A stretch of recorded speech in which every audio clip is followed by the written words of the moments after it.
Bem, galera, outra parte aqui que eu tô fazendo, que é a pesquisa das espécies, né? Eu tinha colocado aqui algumas espécies pro lago da minha mãe, por exemplo, só que algumas delas eu tenho que repensar, né? Principalmente o Papilocromis, eu acho que ele não vai resistir lá, que o lago da minha mãe, pelo que percebi, ele é bem mais gelado do que o meu, então eu tive que dar uma pesquisa boa. Aproveitei também, já pesquisei para o lago que eu estou projetando para a escola. E aí tem alguns peixes aí, eu coloquei a faixa de temperatura deles, certo?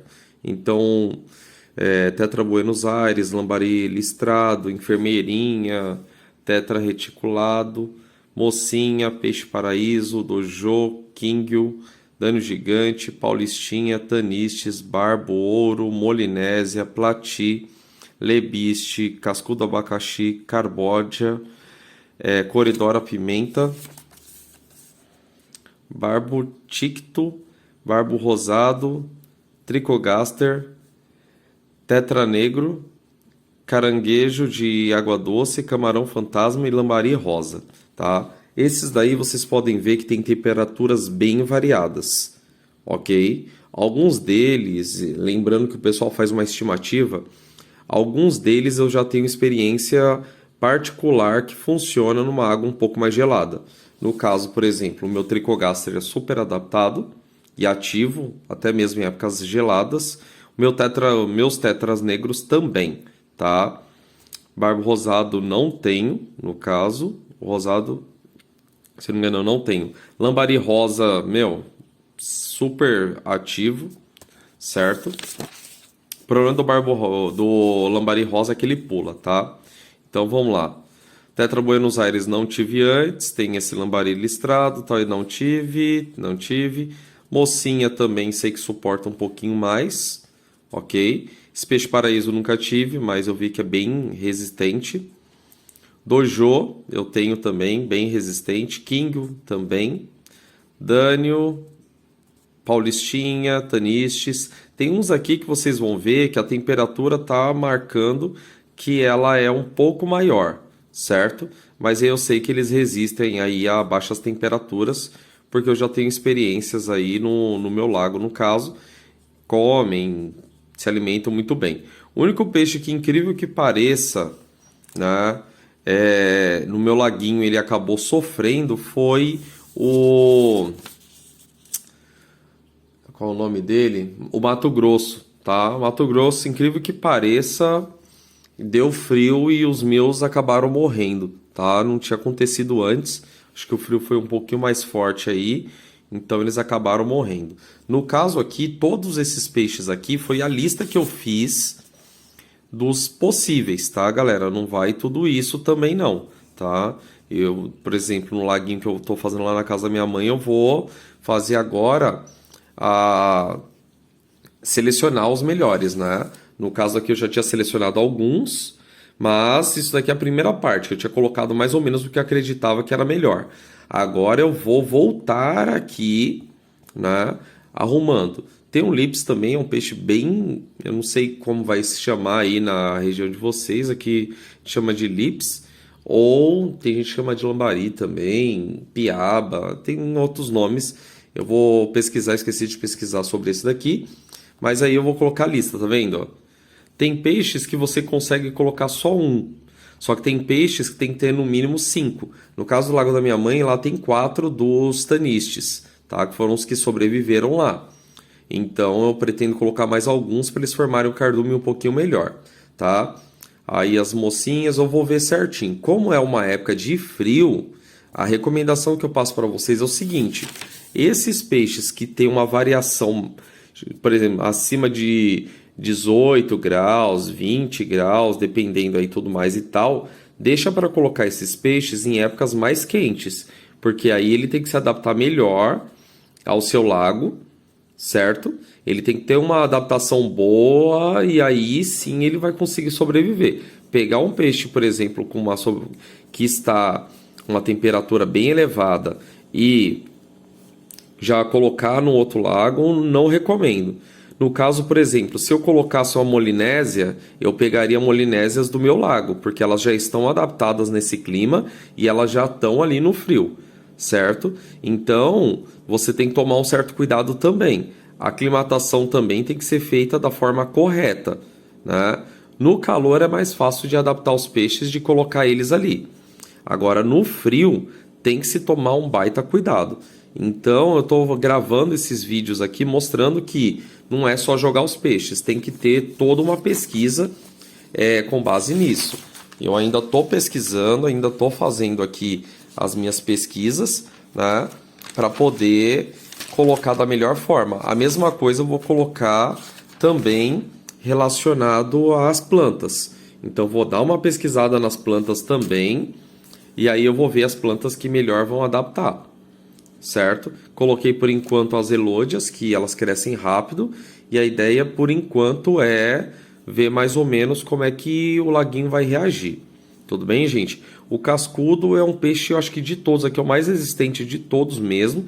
Tem que tomar cuidado também, uma outra coisa antes que eu esqueça, é o pH desses peixes, tá? Todos esses daqui você consegue colocar, que eu pesquisei aqui, você consegue colocar na mesma faixa de pH que eu estou querendo, certo? E a pesquisa foi feita aí principalmente no canal Aquarismo Paulista, que eu moro em São Paulo, então procurei peixes aí mais adaptados a esse clima. Alguns desses peixes que estão aqui, a galera fala, mas está falando, por exemplo, que o tetra negro é de 20 a 30 graus. Então, mas o tetra negro também é originário de São Paulo, certo? Então, esse peixe aqui, a estimativa que eles fazem são várias que existem, tá? Mas no caso, por exemplo, o meu laguinho, ele sobrevive muito bem.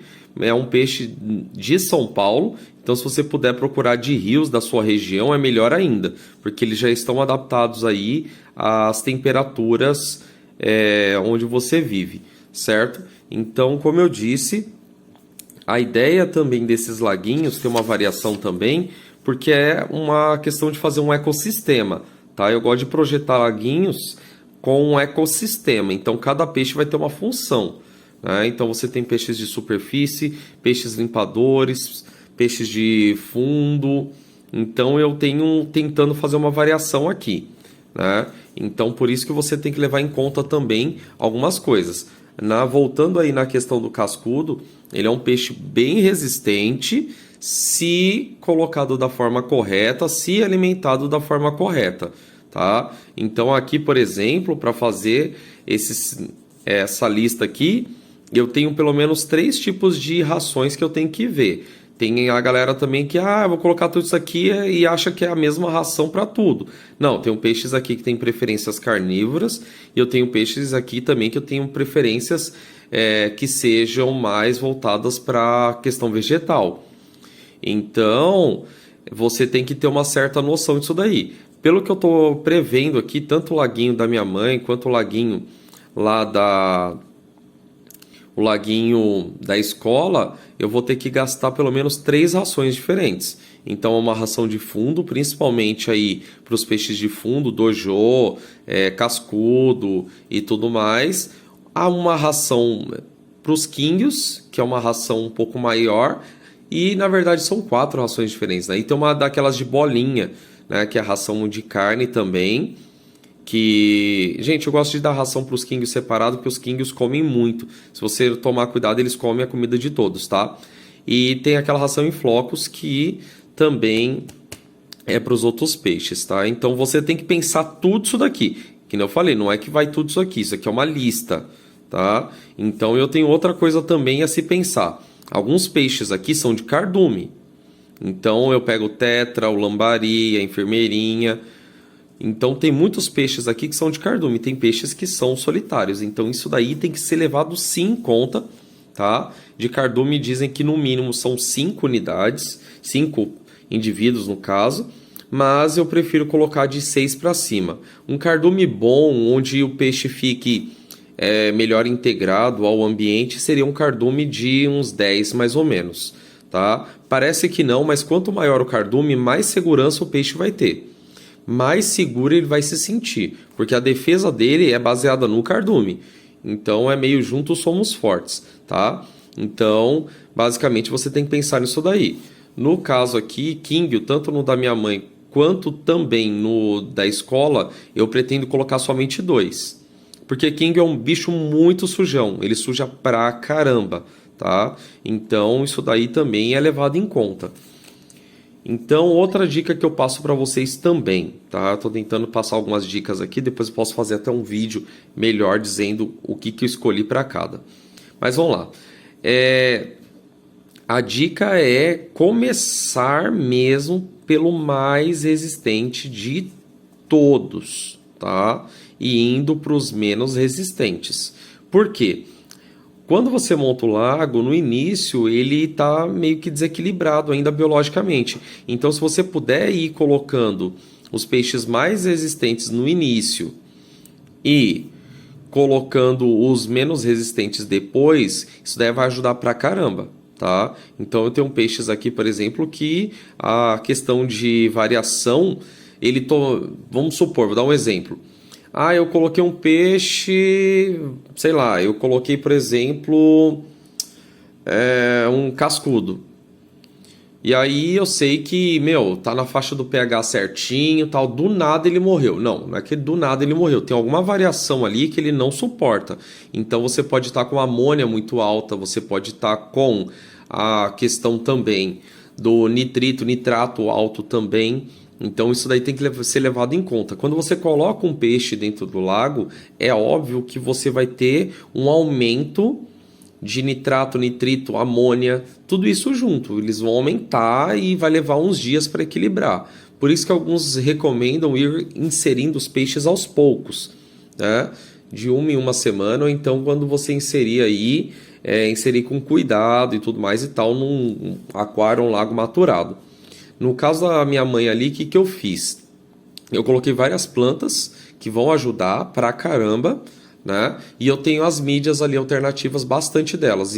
E existe um plano de aumentar aquela quantidade ali de absorção, mais mídias eu vou colocar ali naquele local, certo? Porque no da minha mãe eu quero fazer um sistema, mesmo que ele seja sem equipamento, mas colocar mesmo imitando um rio, que é o que eu sei que meus pais gostam e meu irmão também gosta, que ele mora lá junto.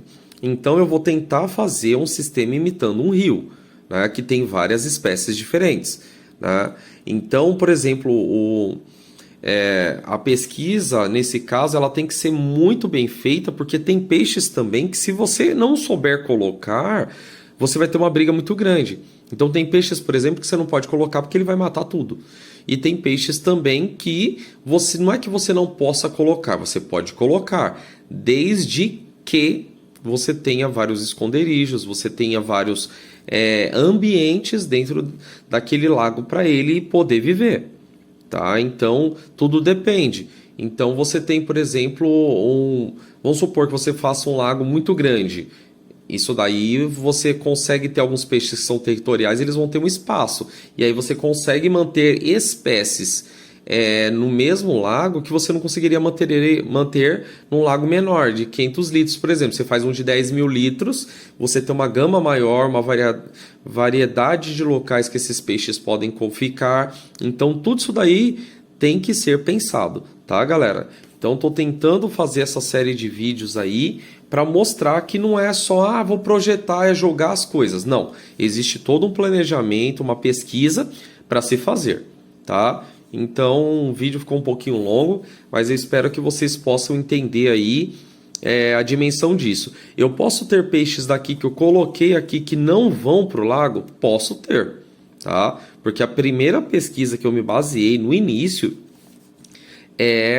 com base na temperatura que esses peixes suportam e também peixes em grande maioria que eu já tive. Então eu tenho uma experiência pessoal com esses peixes e sei como é que eles se comportam, o que eles resistem, o que eles não resistem, tá? Então, com base nisso aí eu fui fazendo, tá? Então, gente, é o que eu queria dizer para vocês. Então, nos próximos vídeos aí vai ser, eu sei que vai ter uma galera que já quer, eu quero montar, já quero, mas no início eu quero colocar para vocês aí o passo a passo. Beleza? Valeu, galera, e até a próxima.